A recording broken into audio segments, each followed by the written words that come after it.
This episode is brought to you by Shopify. Whether you're selling a little or a lot, Shopify helps you do your thing, however you cha-ching. From the launch your online shop stage, all the way to the we just hit 1 million orders stage. No matter what stage you're in, Shopify's there to help you grow. Sign up for a $1 per month trial period at shopify.com/special offer, all lowercase. That's shopify.com/special offer. Your brain needs support, and new Ollie Brainy Chews are a delightful way to take care of your cognitive health. Made with scientifically backed ingredients like Thai ginger, L-theanine, and caffeine, Brainy Chews support healthy brain function and help you find your focus, stay chill, or get energized. Be kind to your mind and get these nootropic chews at ollie.com. That's OLLY.com. These statements have not been evaluated by the Food and Drug Administration. This product is not intended to diagnose, treat, cure, or prevent any disease.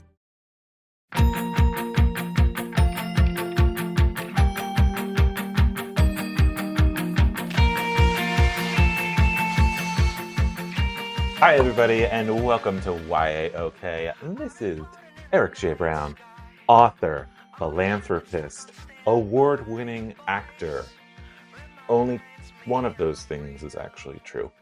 And I'm here today with producer Matt, who is going to be helping me introduce this next episode. Yes. Hello. Alyssa was not available right now to help with the intro because she is taking care of mental health stuff, which is very important with today's episode, I would say. It's the theme. Yeah, the theme of today's episode. I will say, I love this episode. I love every episode that we do, obviously. But Hannah's such a wonderful person, and she's so open and honest, and I just think the episode turned out so much better than I could have imagined. I mean, it's all the fighting parts. It's about a survivor of sexual assault, and it's that's heavy stuff. Yeah. And I feel like we just had such a great conversation about it, about being a survivor and mental health, and also poetry and writing. And it was just, I was blown away by how great the episode went, despite some technical difficulties that we did have. But which the audience who knows won't even how that's notice. gonna The go. audience won't even notice that. Well, I spoiled it. They will be. Look out for the technical issues. See if you can even spot them. But that being said, while I do agree this is a great episode, you are right that this episode also dives into some heavy topics. So there is a little bit of a trigger warning that we're using this intro to give you. If Eric, you explain it best. What are we giving a warning to here? So we do approach the topic of sexual assault head on because myself, Alyssa, and Hannah, our guest Hannah Sawyerr, we believe it's important to listen to survivors and hold abusers accountable. So if this is content that is something you can't listen to right now, it's okay to skip it. Save it for another time when you're ready. Also, if you or someone you care about have been affected by sexual assault, you can find support online at rain.org. That's RAINN.org. And you can also call the National Sexual Assault Hotline at 1-800-656-4673 to be connected with someone over the phone who can help. All right. And I guess that's all we really need to set everyone up for our interview, which Alyssa will be on. This is the only, This in the end is where you'll hear me. Yeah. 5 long years, our lives like magnetic fields. You are my universe.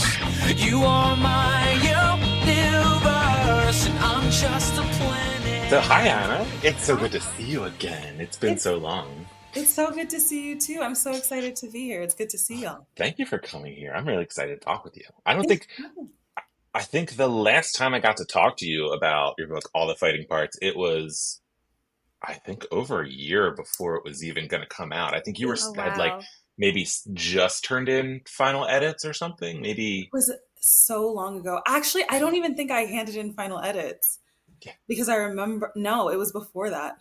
And has it been just a whirlwind? Because this just came out in September of 2023. Yeah. And have you just kind of had a chance to relaxed now that it's out and all the award stuff is over? Because I mean, you were a Morris finalist for YA debut, which is a huge award. Congratulations! Thank Woohoo! you. It's so exciting.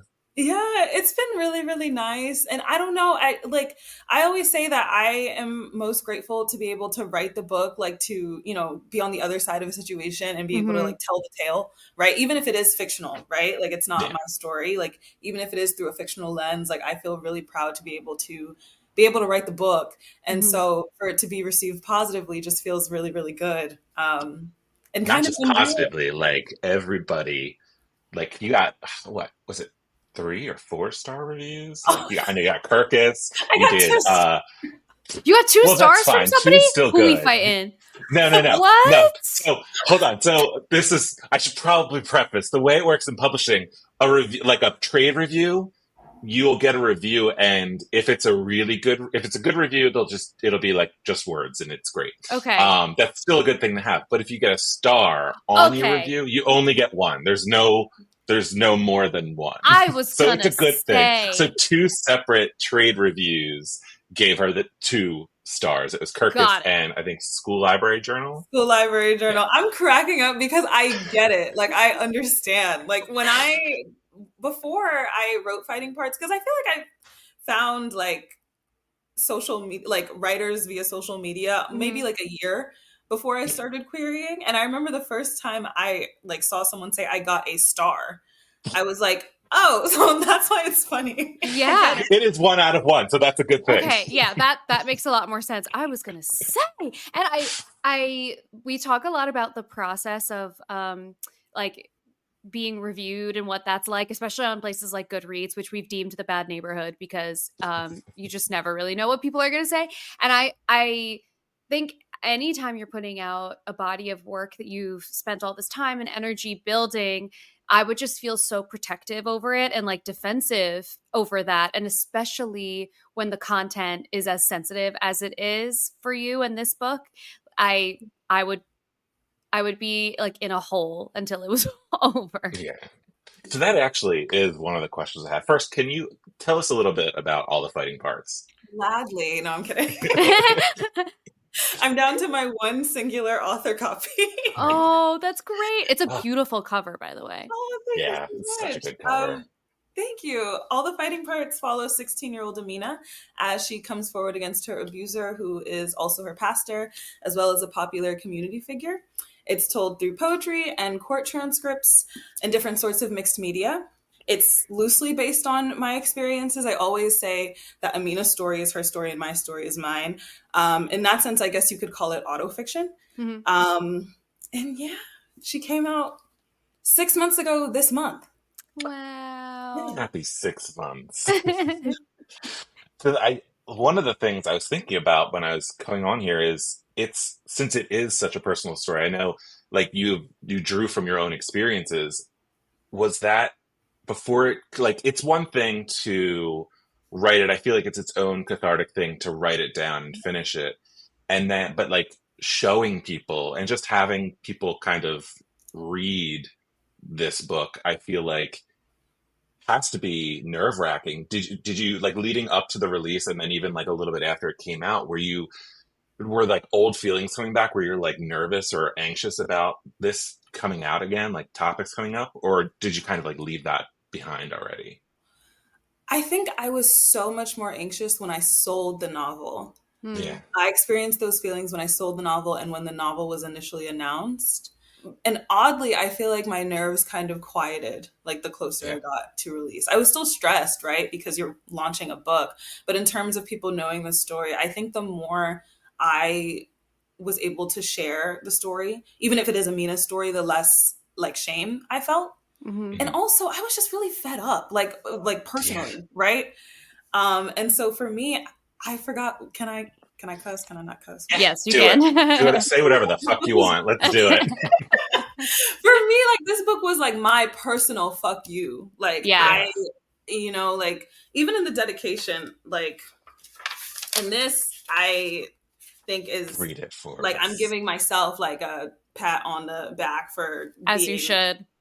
badass. But like I have like for the girls affected by, and then it's blacked out, right?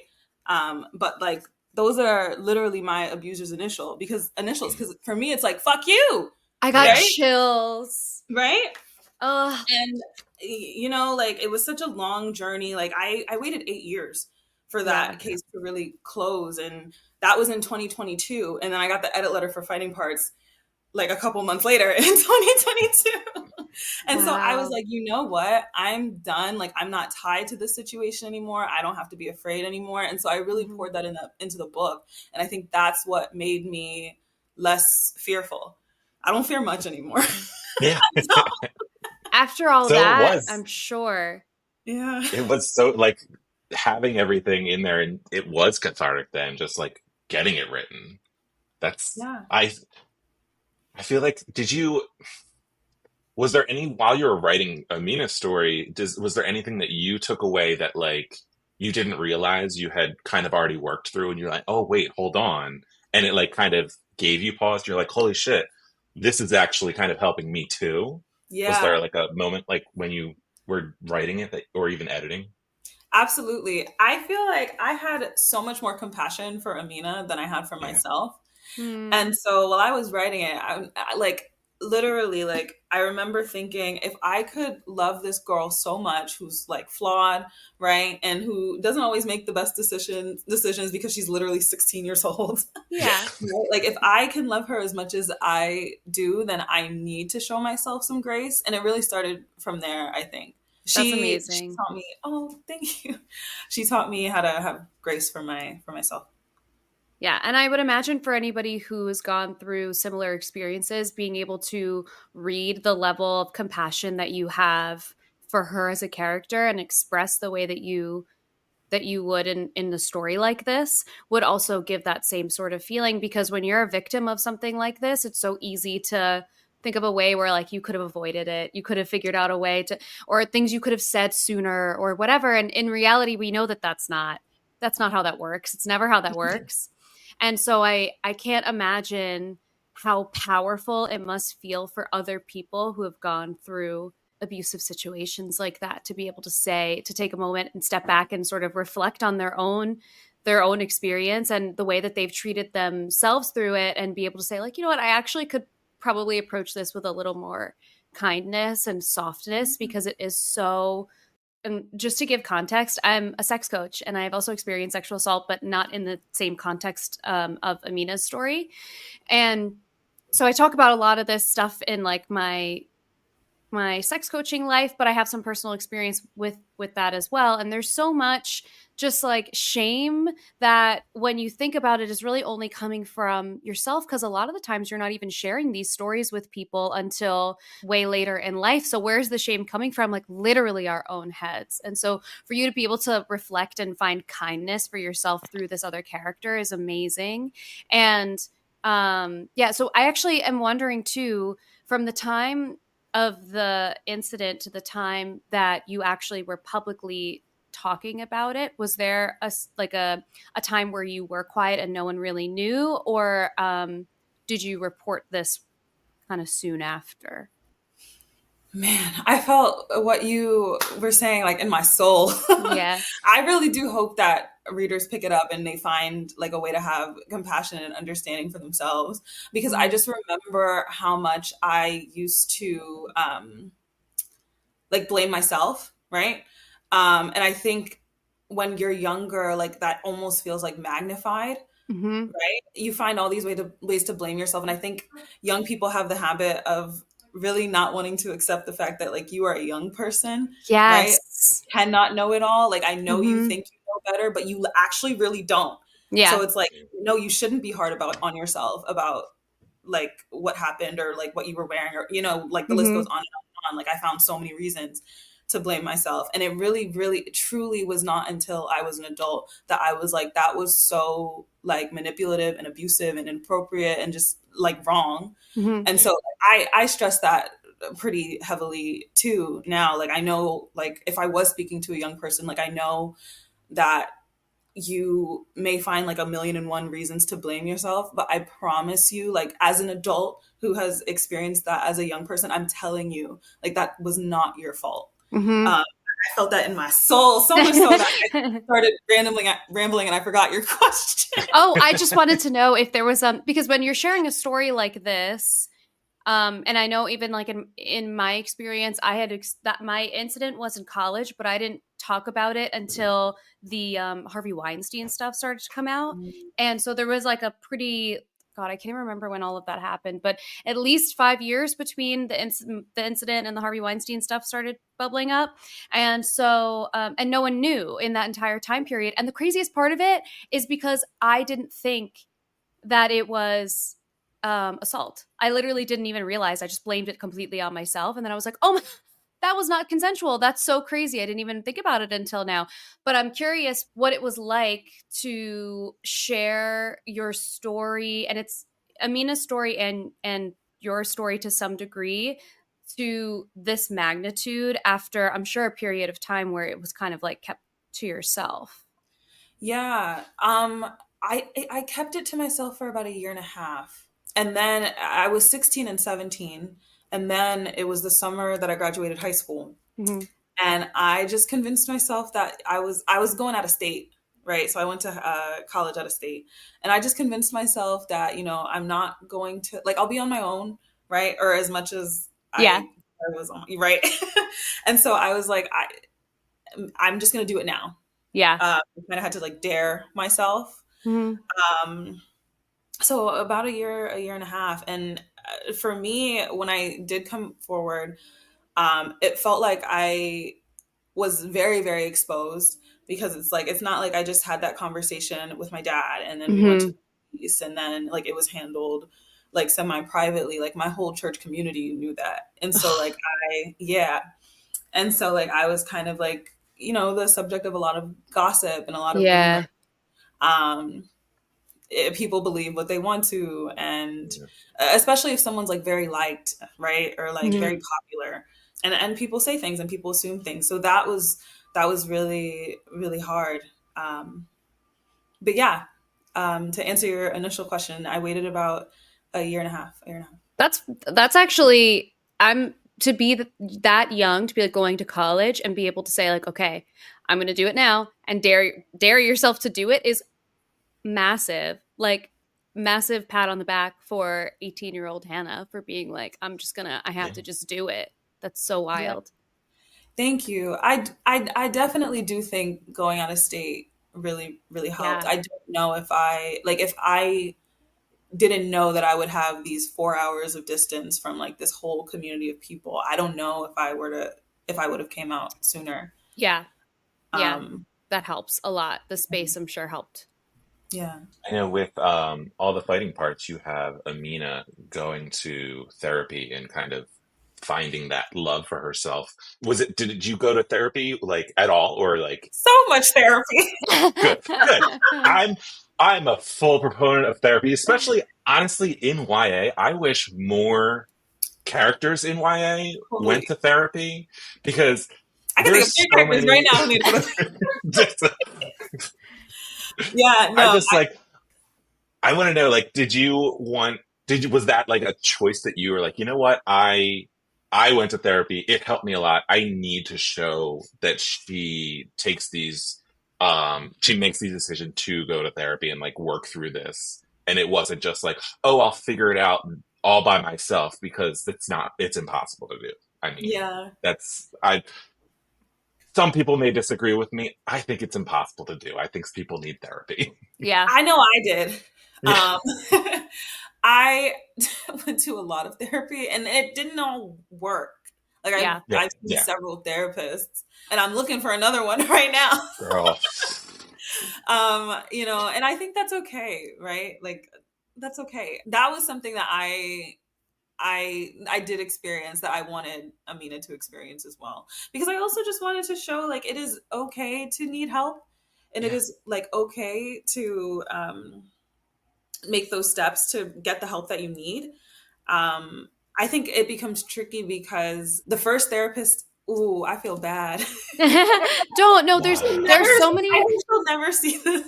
Yeah, and therapists are different for everybody. Like there are some Yeah. therapists. I've gone through so many different therapists also, and it took me until like maybe a couple of years ago to find one that I was like, "Oh my god, this is what this is supposed to be like." And it wasn't that Yeah. those other ones were not good. They were just like not a good fit. So don't feel bad. Exactly that. And that's an experience that Amina has Mhm. with her first therapist not being a good fit. Yeah, And I yeah, did that purposely because my first therapist, I think it was like one appointment. And yeah. she was like, yeah, not her. Sorry, can't handle it. She didn't want to take you on? As an adult looking back on it, I really hope she never sees this. Oh, she But won't. I It's doubt it, right? fine. As an adult looking back at it, she told my parents that she thinks that I have like a good grasp on what happened to me, and so Oh, that I'm wow. okay. But I really think she just did not want to work with me because it was dark. I Yeah. don't talk about like the specifics of my abuse, and that's not something I like have an interest in talking about, but like it was Yeah. really dark. Yeah. And so I think she was just kind of like, she understands.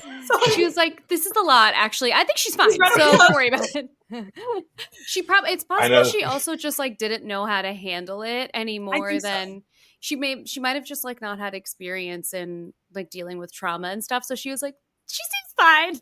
Yeah, I think so, honestly. And that's why it's important, like when you have that first meeting with a therapist, it's like you have to feel if this person is going to connect with you, Mhm. if they're giving you kind of any tools or advice right off the bat, because if you're not comfortable, then you're not going to be able to talk to them. You're not going to be able Yeah. to go to them like once a week or every other week, whatever it is, Yeah. to talk about what is actually hurting you, and they're Yeah. not going to be able to help you. So it's like you have to figure it. You have to see probably a lot of people. You may be able to find that one therapist that you're like, oh, I click with them immediately. This is the Mhm. person I want to talk to. But Without I don't being- know if that happens very often. I don't think it happens very often. She was also a No. Christian therapist, which I Oh, was still. okay. Yeah, I parents think found her. okay, that makes sense. I feel Yeah. like for people who've dealt with assault or sexual assault, sexual violence, or any sort of like sexual trouble, I think everybody, but specifically for people who deal with this type of conflict, I guess is what I don't know. A sex therapist is amazing because they have so much information about sexuality and can give some context for the kind of abuser's actions, which can sometimes be healing, and also for the way that you internalize everything too. And there are ones that are like trauma informed, and that's helpful too. So for anybody who's listening, you can go to asect.org and you can find yeah, yeah, it's AASECT, but we'll send it to you also. Yeah. And you can find sex therapists on there. I'm literally blanking on the title and the author. I only see the cover in my head and know that it's blue. Oh, The Body Keeps Score? No. I don't think it was Body Keeps the Okay. Score. I'm seeing it in my head, but this is so useless and pointless to anyone who's listening. But she wrote a book about sexual trauma, and she was a sex coach. Okay. And so I totally believe that and see that. And I remember I read it when I was in undergrad, and I remember like finding it very helpful. Mm-hmm. Yeah, that extra context is so important because sexuality is already so vulnerable and complicated, and sexuality within religious spaces especially is really complicated. And so marry that with something like a really dark situation like you and Amina went through. It's like, a little bit of extra experience with that goes a very long way. So I highly recommend that. Did you set out to write this as a novel in verse, or was it something that you kind of sat down, you wrote a poem, and you were like, I think there's more to this? Like, how did the kind of conception of this come to you? I think I always wanted to write a novel in verse, but I tried to write it in prose first, and I was really bad at it. That's still Why? something What was bad about it? It just, well, actually, let me not say I was bad at it. It just didn't feel right. Yeah. maybe not for the story. I do really want to write like a novel told like traditionally in traditional prose. I wrote about 50K of a traditional prose novel, and I ended up shelving it because I was like, this is really not good. But it was really helpful because I think I needed to teach myself how to write in prose because it's very different. Yeah. Well, I mean, I love novels in verse. Like I love Ashley Woodfolk's book, Oh my gosh, Nothing Burns as Bright as nothing You. burns as bright as you. Orange cover. It's Yes, so fucking good. Like it is. amazing. And then I also loved I think Black Flamingo by Dean Atta. Like they're both Yes. queer novels in verse, and I have them both on my they're shelf, actually. so good. And it's one of those things where I'm like, I know I will never write a novel in verse, but I can appreciate the shit out of it. Can you explain the difference between a novel in verse and a novel in prose? I'll let Hannah explain. Yeah, okay. A novel in verse is essentially I talk about novels in verse with my students, and I say, don't ever say regular novel when you're talking about a Yeah. prose novel. Okay. Don't do it; it'll grind my gears. But a novel in verse is essentially a novel just told through poetry, and then you have a prose novel, which is like your traditional novel, like told through Okay. prose. I Got it. love reading novels in verse. I'm a slow reader, and Me I too. think what I love about novels in verse is they are like each chapter is its own standalone poem, but it still has this whole overarching story to it. Mhm. And just like reading it as like as poetry, there's sometimes when you're reading it and it's like it'll go really quickly, but then there's other times when you get to something that like really connects with you and you're like, hold on, maybe I need to go back, and you can start over again, and it's a quick read because you're like you can read it exactly how the punctuation and the lines and like the rhythm of the poetry is, and it's just a totally different feeling. And I think that's why it works so well with all the fighting parts, is because there's so much emotionality in it. And it's like, I don't even know if that's a real word. I just made it up. It But, is now. yeah. It is now. And it's just, I think that poetry lends that, it helps that. Like, I think with prose, it might be too cerebral, and it might be too much about, because you are getting into a person's head.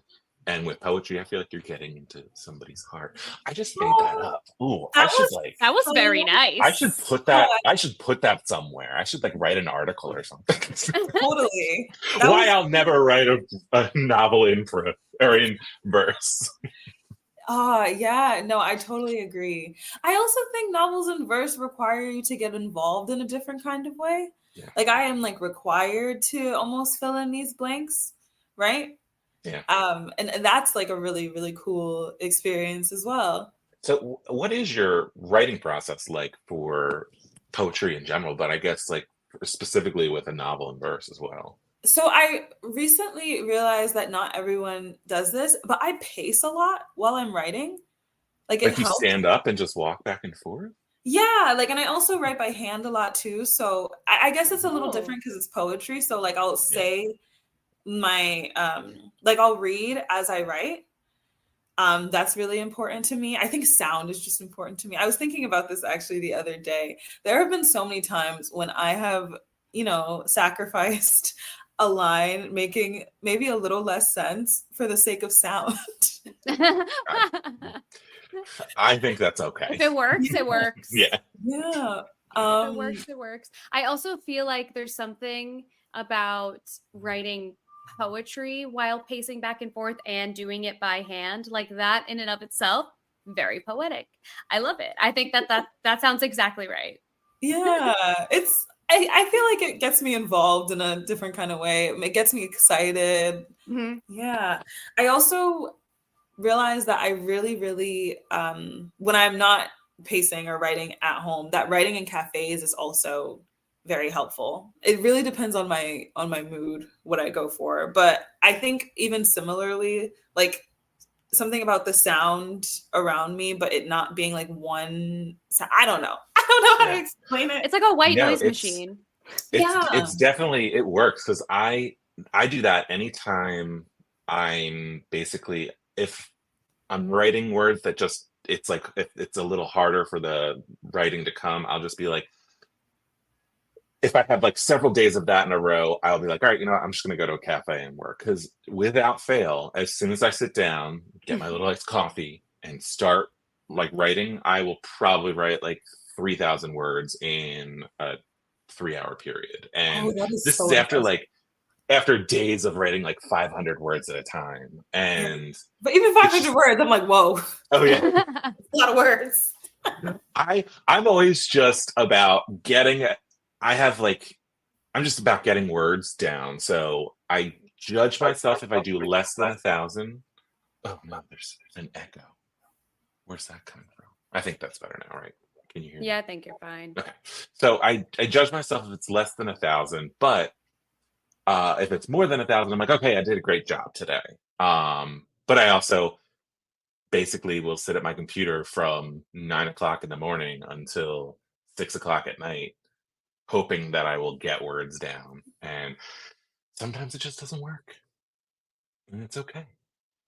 But yeah, a cafe will definitely, I think it's just the change of space just kind of helps you figure out what to do and how to write it down.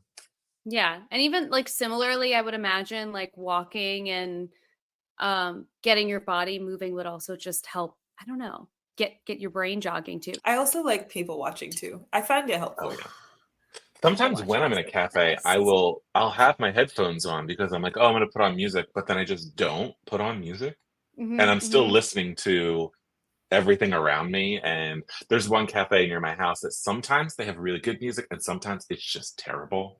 And I usually don't like, if it's good music, I won't really notice it as much. But if it's really bad, I'll Mm. just be like, oh no, I do not like this. What is going on? And I have to like immediately turn on my noise canceling and play something. What type of bad? I'm curious. I'm trying to remember what it was. It was like it was this very bizarre, not emo, but it Alternative? wasn't screaming, but it Oh, wasn't like not it okay. wasn't singing either.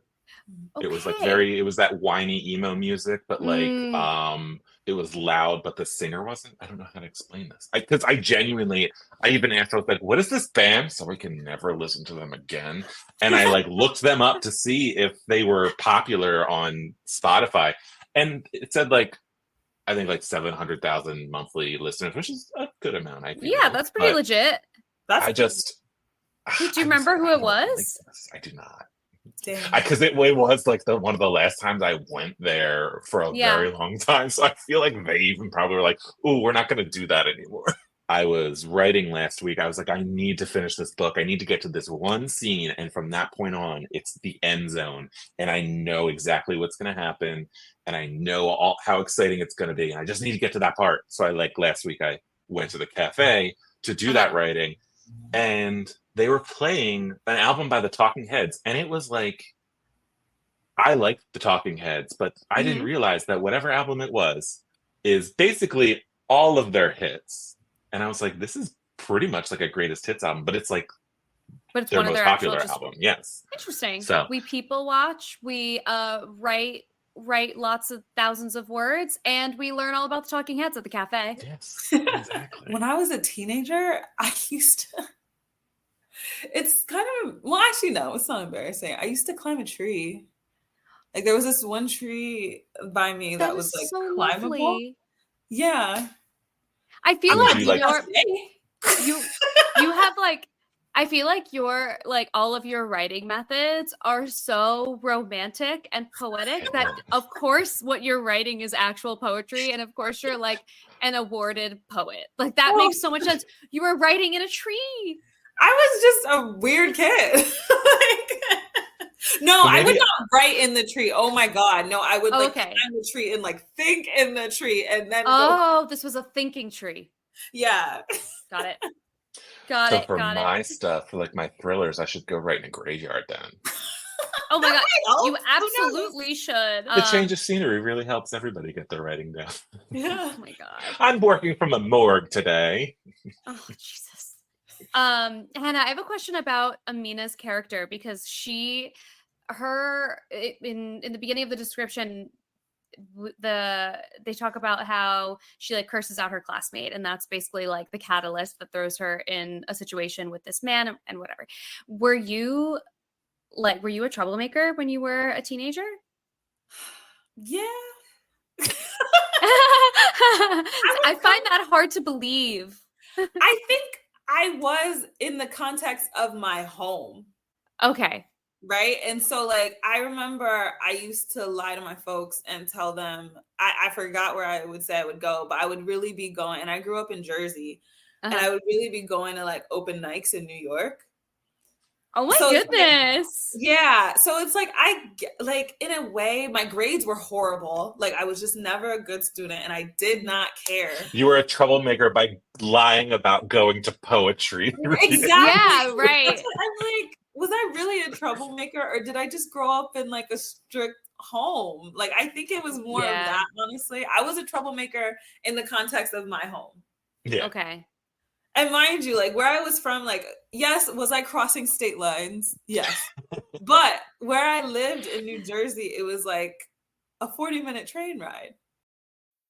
This episode is brought to you by Bumble. So, you want to find someone you're compatible with, specifically someone who's ready for a serious connection, totally open to having kids in the future, is a tall, rock-climbing Libra, and loves rom-coms with vegan pizzas on Tuesdays just as much as you do. Bumble knows that you know exactly what's right for you. So whatever it is you're looking for, Bumble's features can help you find it. Date now on Bumble. The Vietnam War, it's over. Your job's just begun. A new HBO original limited series. Welcome to the world of spycraft. Strap in. From executive producers Park Chan-wook and Robert Downey Jr. What are you concealing? Based on the Pulitzer Prize-winning novel by Viet Thanh Nguyen. What if I told you that I was a communist spy? How did you become this? The Sympathizer, streaming April 14th on Max. Subscription required. Hey, welcome to Unstable Topics, a fast-paced, jam-packed, unhinged bestie podcast filled with facts, reacts, and made-up games in between. We're your hosts, Sarah and Maggie, and we're excited for you to join our best friend hangout, where we surprise one another with things we find interesting or hilarious just to see how the other will react. Our friendship might be totally stable, but you never know what your bestie might throw your way to knock you off your game. So come shake things up, learn something new, and laugh along with us. This is Unstable Topics.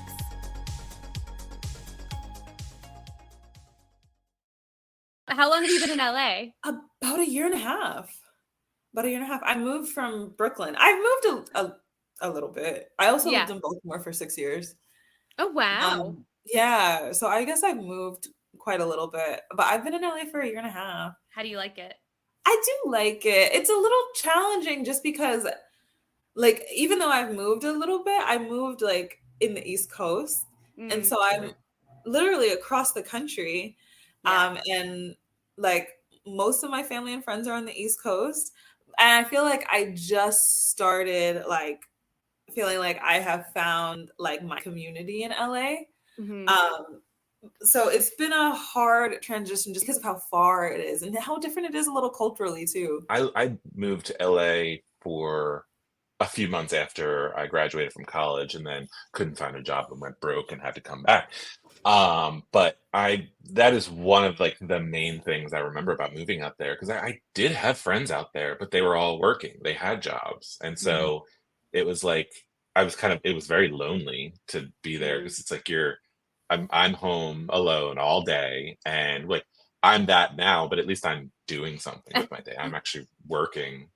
But I just remember like kind of waiting for all of my friends to be getting off of work and being like, I kind of miss the people that I would see back home. And it was just, it's hard like to move across the country and just start new, and it's beautiful. It is. Truly, it really is a beautiful place. Yeah, it is. My husband Mike hates LA, or at least he hated LA. I've like slowly, because he'd only go there for work, so he'd basically be stuck in like Torrance and he's like, oh, I don't like LA. It's not nice. There's nothing to do. The restaurants are garbage. I'm like, where did you go? And he says Florence, which is like, fine. It's whatever. It's basically where they filmed 90210 and Buffy the Vampire Slayer and all of that. But you don't like go there to do stuff. Like, I don't think the people in Torrance are even like, oh no, don't come here. What? So since I have been going for book events, I like make him go to other areas. Like I made him stay in Marina Del Rey one time. We stayed in, I want to say, just adjacent of West Hollywood. It may have just been Hollywood. And then I also got him to go to like Santa Barbara, which is gorgeous. And just going like the Central Coast is amazing. I love California in general. I like how you're saying you got him to go to places. It sounds like you dragged him. I basically did. I was like, listen, this is what we're going to do. It's so funny. It's so funny. And then I also got him into it because there's a car museum across the street from the Academy Museum. So I was like, let's go look at the cars. And he loved that. So you sound like you're babysitting. Yeah, basically. I'm babysitting a 38-year-old man. Okay. Oh, so when the book came out last year, how was the reaction from your community at home, and like especially from people that you might have known from maybe like that church community? Oh my god! Ooh. Woo! Oh my gosh! Okay, that was not the reaction I was expecting. Oh my god, no! Like when I tell you, I don't care. Like I Period. Care. Period. Like I know some people were upset. I know people were talking. I can't hear you in California, bro. Like you know what it is. And then on the other hand, there were a lot of people who were, you know how some people try to apologize without apologizing, and so they'll just be like very nice or like, you know, like I haven't spoken to you in years, and now all of a sudden, like you're like commenting and liking my stuff, but it's like you know what happened, you know what you said, you know what you did. I don't care that a few years have passed. Like I'm not gonna like go to bed at night and be like I hate so and so, but at the same time, like if I'm moved on and I'm living my life, like you seek forgiveness for yourself, like do it, you know, on that side. And I think it's very, very different. Like I mean. Granted, this is not me inviting anyone from my past to like reach out to me, but I think there's a very, like actually like I'm good, bro. But like, I think there's a huge difference between reaching out to someone because you were like apologetic, you're sorry, right? And then just like kind of just expecting someone to forgive you or not even necessarily forgive you. Like, I mean, maybe that's not what you want, but just expecting somebody to move on just because you like some photos and commented on posts. Right, exactly. Like that's a really sad way to try and reconnect with someone, especially like it's always interesting when you have one of those moments of like very clear defined success and then all these people come out of the woodworks to do something really menial and weird, like two things on Instagram, and you're like, what? Like come on. Let's use your brains. And that's always like, I'll hear some people be like, oh, well, you should forgive because you don't want to carry that around. It's like, well, what if I'm not carrying that around? What if I don't even think about any of these people? I don't need to make them feel better because they feel bad about themselves. They need to work through that on their own because it has nothing to do with me anymore. Yeah. Done. Absolutely. I 1000% agree. You said you worked on a prose book and then shelved it. Are you going to revisit that at any point, or do you have any plans to revisit prose soon? Yes, absolutely. I want to revisit it. The premise I still adore. And it's something that I get very, very excited about when I think of the premise. But it's just like that execution, girl. Like that was clearly your first prose novel ever. So I have a lot. Like I would have to like take it off the shelf, you know, dust it off, blow on it a couple times. Yeah. But I would love to sell that project and have folks read it because I really do love the premise. And I can't write it in verse. I don't think I can. Do you have another book in verse that you're working on, or? Yeah. I'm actually on deadline right now. Oh, wow. Yeah, I'm super, super excited. When's that one coming out? What'd you say? When is that one coming out? Oh, I thought you said when is the album coming out? I was like, oh, When's your album coming out? That's cute. I have a tentative date. I don't even know if I can say that, right? I can say I think so, because I mean, publishing changes too, so right. It's like, because it's not who announced, knows? so I don't know. But I guess I'll just say the year 2025. Yeah. Okay, exciting. Yeah. Well, that's exciting. Before we let you go, are you reading anything good right now? Oh my goodness. And thank y'all so much for having me. This has been a pleasure. I feel like Thank you after for a while, coming. I was like, oh, wait, you need to remember, like, this is a podcast. You're not just gabbing with friends right now. Oh, it's okay. That's pretty much how this podcast always goes. That's how the vibe is. Yeah. Yeah, we kind of delve into, like, we start off and then it just gets chaotic as we go on. But I think it works for us. I love it. I love it. Right now, I am reading or listening, or reading, because I think it's kind of the same thing. But anyway, let me look it up because I don't know if it's The Crossfire or Crossfire. Ooh. By Stacey Ann Chin. She's a poet who I adored. Yes, Crossfire by Stacey Ann Chin. I adored Stacey Ann Chin when I was a teenager. I still do. And I guess to share a little bit about the project that I'm working on, my main character is a poet. So Fighting Parts is a novel in verse, but Amina, she journals, but she's not a poet. But I'm writing a character who is a poet. So I'm trying to dive into like some of the works that I really loved when I was in high school. And it's just been a delight. And right now I'm listening to Crossfire by Stacey Ann Chin. And let me tell you, I love that I decided I'm probably going to buy a physical copy too. But when I tell you that woman can perform her ass off. Wow. Like one of the best audiobooks I have ever listened to. Ever.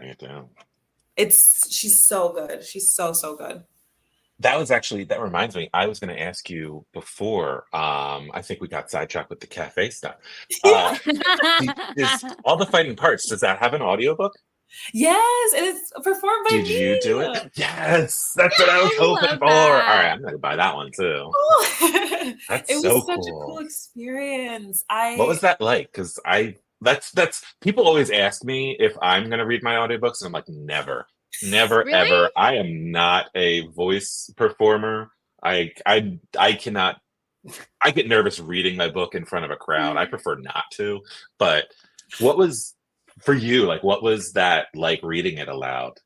Yeah. Well, I will say I do get nervous reading my book aloud to a crowd too. But I think there was something like, like you're in a booth.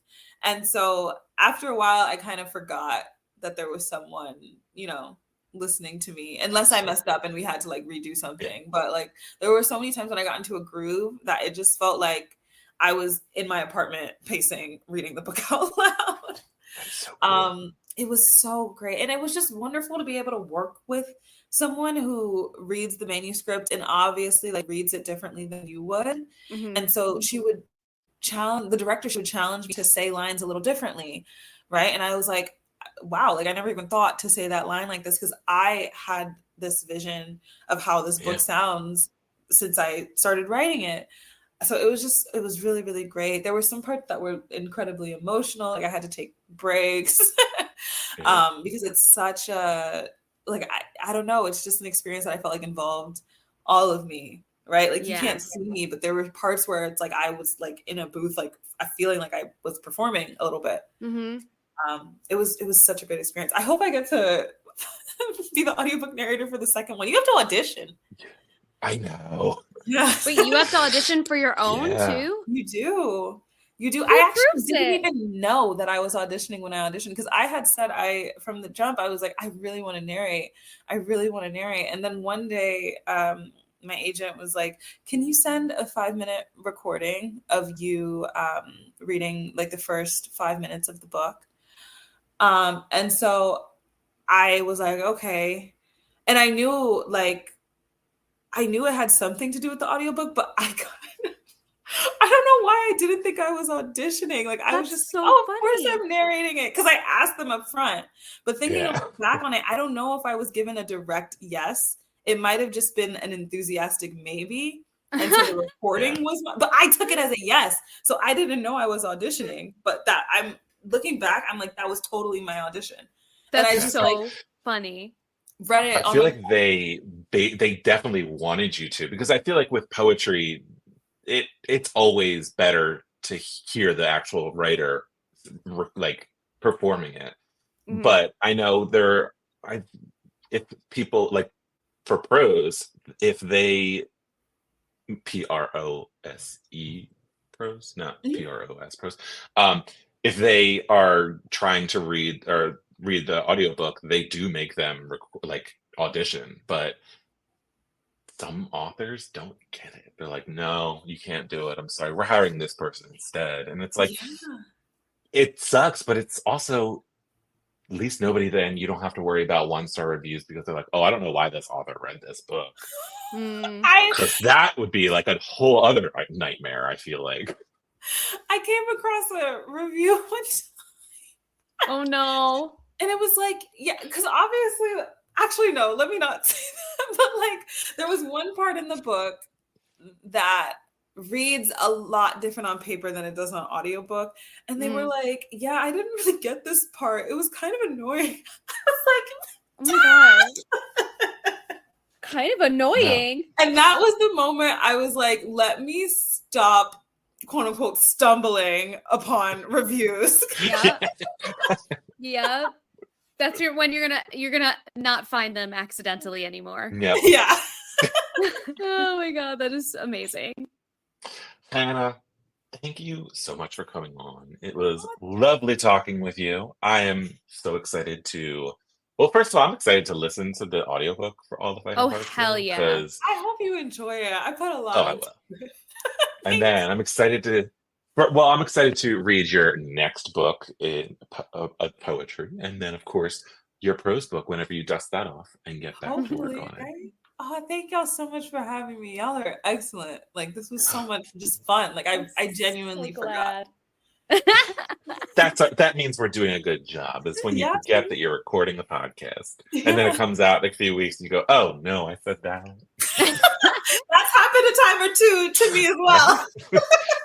Happens to everybody. The good and the bad thing. We make it a fun and safe space, and then suddenly, all of these things come out, and you're like, I felt a little too safe. Yeah, exactly. No, but you were great, and I am so grateful that you wrote this book, and I also love that it's written with all this like mixed media, because even for people who might not be like great with like reading full novels anymore, I know so many adults now that are like, I can't read a book. I'm like, I promise you can actually, but I understand. And I think because the message of the book is so important, pairing it with the mixed media was brilliant. And I'm so excited that this book exists. I'm going to listen to the audiobook too. That's going to be really fun. Thank you. I really appreciate that. I love a good mixed media moment. I really do. Same. Me too. So I appreciate you coming on. And this was so fun getting to know you. And yeah, I'm so excited for you in this whole journey that you're on now. Another book coming. Exciting. Yeah. Thank you so much for having me. This was great. When she asked me how far we can take it, I tell her we can take it across the entire universe. You are my universe, not just a planet. Thanks everyone for listening. Be sure to swing over to YAOK Podcast on Instagram. Let us know what you're reading. Give us a little mini review. Even check out all the reels that we build out of these episodes. And Eric, if we're going to ask the audience to tell us what they're reading, I would love to know what you are reading, sir. I am currently reading a book called Till the Last Beat of My Heart, and it is a YA contemporary fantasy. This son of a mortician accidentally reanimates the dead body of the boy that he had a crush on, and it feels like a little bit Cemetery Boys and a little bit Pushing Daisies, and it's such a sweet necromantic fantasy, and I'm just really enjoying it. Awesome. I posted something on our Instagram the day that we're recording this, but I did just pick up Little Bit Country from past guest Brian D. Kennedy. I picked up Great timing, because Beyonce's country album just came out too. Country Cowboy what is it? Cowboy Carter? Yeah, it's so good too, by the way.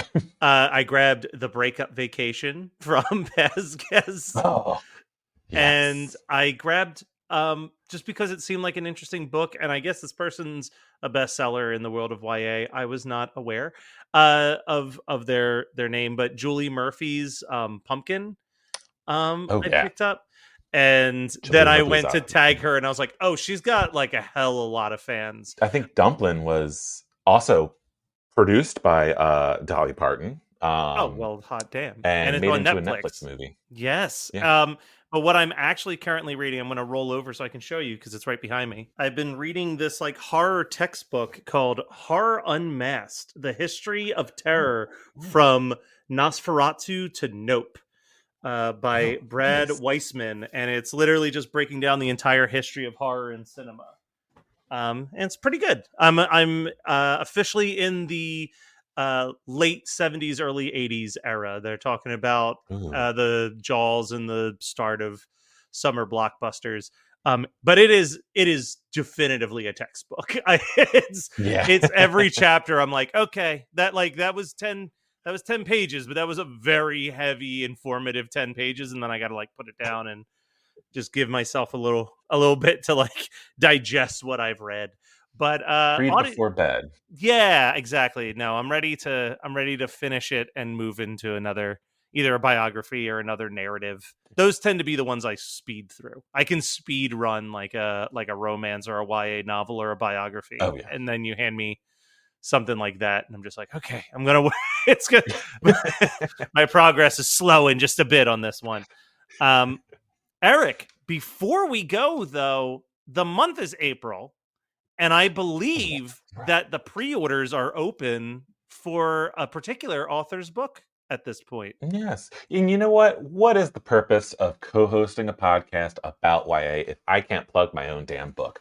The sequel to The Only Light Left Burning, my debut novel, the sequel to All That's Left in the World, my debut novel, is called The Only Light Left Burning, and it is available for pre-order wherever you buy books.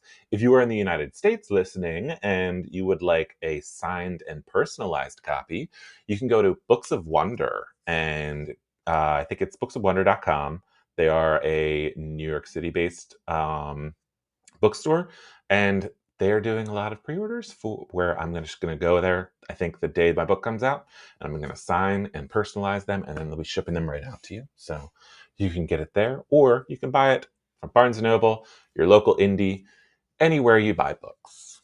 Please buy it. It's going to be great. It's already breaking hearts from early readers, and there's a lot of crying. So perfect. Well, everybody, thank you for listening. Go like, share, subscribe, all of that good jazz. And most of all, just word of mouth. If you have a friend who loves books, say, hey, you should check out the YA OK podcast. If you follow someone on Bookstagram or Book Talk that is covering a lot of YA books, get in them comments and say, have you checked out YA OK yet? It's my favorite YA podcast. Whatever. It is my favorite podcast ever. Yeah, it is the greatest podcast that has ever existed in the whole world. Yes. We are reinventing podcasts. Yes. No, there will every be episode. It's actually the only podcast. I'm not sure if you know that. All the other podcasts are gone. It's just what a podcast. Yeah.